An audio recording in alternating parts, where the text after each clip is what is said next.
Hello dear student, आप सभी का स्वागत है आपके प्यारे से चैनल चैंपियन एकेडमी मैथ्स पर। आज की वीडियो पर सीखते हैं बाइक लोन का हिसाब करना सीखें। आप बाइक कहीं भी लेने जाते हो, उस लोन पर बाइक लेते हो, कैसे पता करोगे हमें हमारा लोन कितना होगा, कितने रुपए हमें पेमेंट देना होगा। जैसे आपका प्रश्न है बाइक का दाम कितना है, 1,30,000 है। उस पे इंटरेस्ट ब्याज कितना लगता है, 8% लगता है। कितने साल के लिए लगता है, 2 साल के लिए लगता है। और सब लोग जानते हो एक साल में कितने महीने होते हैं, 12 महीने होते हैं। तो 2 साल में कुल कितने महीने हो जाएंगे, 24 महीने हो जाएंगे। कितने महीने हो जाएंगे, 24 महीने आसानी से हो जाएंगे।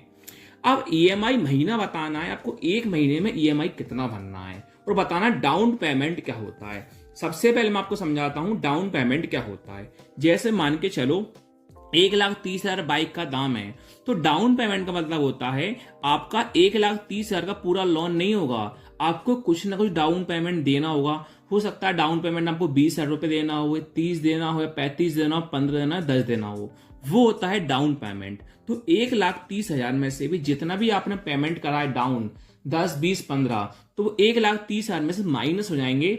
फिर जो भी रुपए बचेंगे उसमें से हमारा लोन होगा। ईएमआई महीना मतलब जो होता है, जैसे आपके 1,10,000 रुपए बचे हैं तो आपको ये बैंक लोन वाला बताएगा कि आपको एक महीने में ईएमआई महीने कितने रुपए आपको देना होगा। चलो अब प्रश्न अपन समझते हैं। जैसे प्रश्न आप सभी के सामने है, बाइक का दाम कितना है, 1,30,000 है। कितना है, 1,30,000 है। इसमें से मान के चलो आपने डाउन पेमेंट 30,000 रुपए जमा कर दिया। कितने रुपए जमा कर दिया, 30,000 रुपए आपने जमा कर दिया। तो 30,000 रुपए इसमें से अपन कर लेंगे माइनस, 30,000 माइनस कर लेंगे। चलिए 0 माइनस 0 0, 0 माइनस 0 0 0, 3 माइनस 3 0, 1 का 1। तो आपके पास 1,30,000 बाइक का दाम था, 30,000 डाउन पेमेंट कर दिए, तो आपको 1,00,000 रुपए बचा। अब 1,00,000 का आपको लोन होगा, लेकिन उसका इंटरेस्ट ब्याज कितना लग रहा है, 8% लग रहा है। तो पहले हम क्या करेंगे, 1,00,000 का 8% निकालते हैं। क्या करेंगे, 1,00,000 का 8% निकालते हैं। चलिए 1,00,000 का हम निकालते हैं 8%। 8 का क्या है, 8% मतलब क्या होता है, बट्टे में 100। कितना लगा दूंगा, बट्टे में 100। ये 0000 क्या हुआ, कैंसिल हुआ।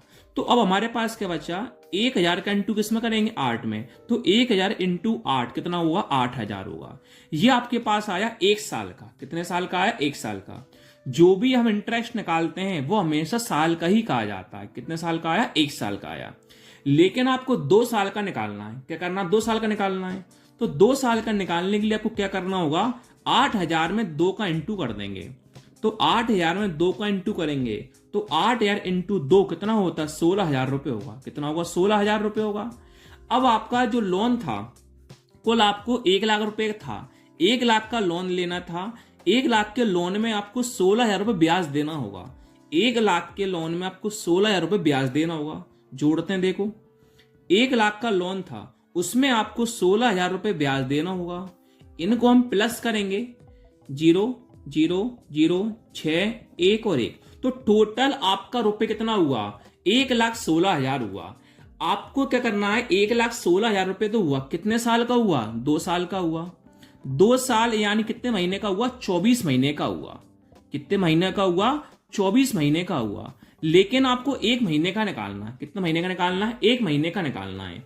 तो आपको क्या करना होगा, 1,60,000 में आपको 24 से भाग करना होगा। क्या करना होगा, 24 से आपको भाग करना होगा। तो भाग करना आपको आता ही होगा आसानी से, या आप मोबाइल से भाग करके देख सकते हो। आपका आ जाएगा 4,833 रुपए लगभग में कुछ आ जाएगा। तो आपका मतलब ये होगा, आपको कुल एक मंथ में ईएमआई कितने रुपए देना होगा, आपको 4,883 रुपए आपको देना होगा। आपके पास कुल 1,30,000 दाम था, 30,000 डाउन पेमेंट कर 10,000 रुपए आया। 1 साल का इंटरेस्ट निकाला तो आपके पास 8,000 रुपए आया। 2 साल का निकाला 16,000 आया।